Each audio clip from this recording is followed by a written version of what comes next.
Yo guys, and welcome back to another episode of the Chelsea Review. This is the series where I go over the weekly activities of Chelsea Football Club. So, what's been kicking off at Cobham this week? The Blues went away to Brighton last week and it was a shit show. No, quite literally, we were off the pace from the get-go. A great ball in from Madueke found Cole Palmer, which he missed completely. Then, at this time, Noni Madueke had pulled up injured, and he's now out until the March international break. Anyway, Cole Palmer's missed chance was punished by Brighton, as Verbruggen's goal kick finds Kaoru Mitoma, who brings it down with a beautiful touch and then slots it past Philip Jorgensen. To be fair, that was a good goal. And Chelsea do score after this. But it turns out Enzo Fernandez pushed Joel Veltman in the back when he headed the ball. So much for an answering goal. Madueke's injury was bad, but this goal getting ruled out really just made things worse. And why, may you ask? Because 2 minutes later, Brighton get the ball up the other end of the pitch, where a Danny Welbeck pass finds Yankuba Minter, who slots a home for 2. I will be honest, I did turn the game off after this, so I only have Sky Sports highlights to know what happened next. And from what I saw, Chelsea completely capitulated as Minter scores again in the 68th minute. And then Joel Veltman hit the post not long afterwards, so it could have been 4. In his press conference afterwards, Enzo Maresca stated that this was his team's worst performance since he took over in July. Well, no shit, mate. From what I've seen, we were horrible. Brian somehow won 3-0 with 30% of the total ball possession. Madueke was replaced by Sancho after he came off injured. Honestly, Madueke has been one of the brightest sparks in our team, so that is a big loss. And as you can see, Jadon was very chill about Chelsea's current predicament. Unsurprisingly, Sancho did struggle to make an impact in this game. I don't know how many more times I can say this, but we were so bad last week. Something needs to change to fix this situation. And now we're also in a bit of an injury crisis as well. We don't have Madueke, we don't have Badiashile. If you ask me, that's more of a blessing. We don't have Wesley Fofana, we don't have Datro Fofana, we don't have Lavia. There's more, I need to produce a list. Okay, that was off the top of my head, this is an actual list now. Madueke is out with a hamstring injury until early April. Jackson's out with a thigh injury until early April. Mark Guiu's out with a hamstring injury until mid-March. Datro Fofana's out with a thigh injury until mid-March. Lavia's out with a knock until early March. Wesley Fofana's out with a hamstring injury until early April. Badiashile's out with a muscle injury until early March. And Slonina is out with a finger injury until early March. So, from what I can see here, it is a bit of an injury crisis, but at the same time, from April, we should be fine. But that means the next couple of games are going to be difficult. Got Southampton, then the Conference League, round of 16. Leicester in the Premier League, Arsenal in the Premier League. Then it's the international break. Then after that, we got Tottenham, Brentford, Ipswich, Fulham, Everton. And that's all of them in April. The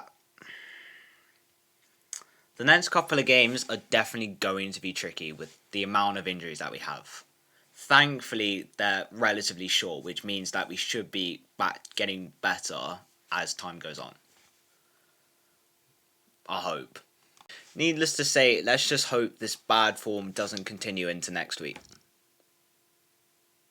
Oh dear. In case you don't know, the Blues went away to Villa Park last night. Villa hadn't won a league game since their win over Everton back in end of January. So some fans were hopeful. Once again, we really shouldn't have been. We did start well though, to be fair, with Enzo Fernandez scoring within 10 minutes. However, the cycle continued once again. And then in the second half, Aston Villa's loanees combined to score the equaliser, and then again to score the winner. Talk about a super sub. It really seems the spirit of John Duran still hangs about Villa Park. However, unlike John Duran, both goals were extremely lucky and not from 3 miles out. Asensio's first goal was extremely lucky, with Jorgensen going for Rashford instead of him.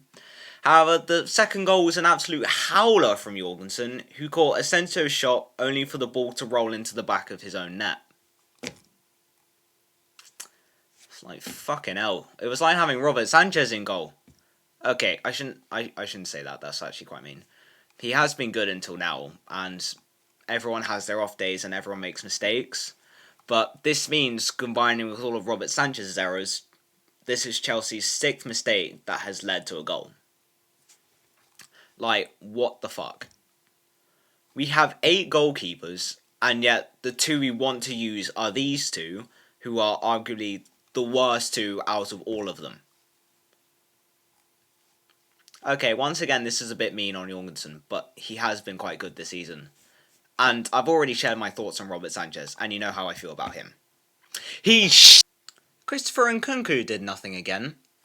Yet, FOTMob still gave him a 7.0 rating. And Cole Palmer was once again quiet in this game. This kid got a Team of the Year, and now he doesn't do anything. Last time we had this, and now we have this. He had 2 really good chances last night that he fucked completely as well. One that went wide, and another that he could have scored if he hadn't tripped over his own feet. So yeah, some serious questions need to be asked about Chelsea. Maresca said that his focus is getting top 4 football. Well, after that sorry performance, we can kiss top 4 football goodbye. And after Newcastle's win against Forest today, we moved down to 7th. Before we played Villa, we had hopes of overtaking Man City. Now we have to hope that we can overtake Bournemouth. We'll have FC Noah in tears again next season as they see us in the Conference League again. Especially after we beat them 8-0 this season. Looking at the squad that played for that game as well, it's shocking. Only 4 of the players in that squad who started that game are still at the club and are not injured and can actually play.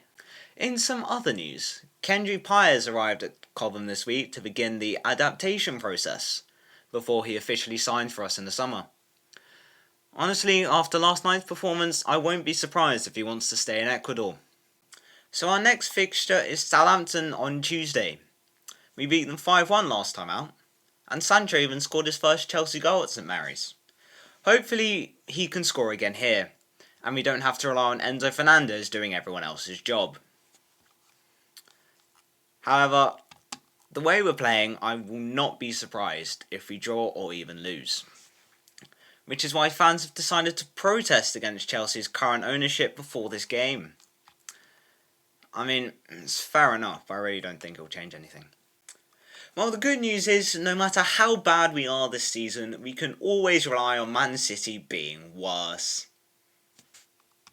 Well, that's going to wrap up this episode of the Chelsea Review. If you enjoyed, please be sure to hit that like button and subscribe if you haven't already. That's all from me. Thank you, and goodbye. And I'm bored. I've become tired of my own club.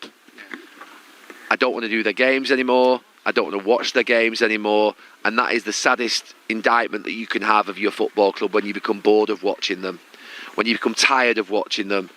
And it's not just me. A couple of people in the last couple of weeks, enough's enough.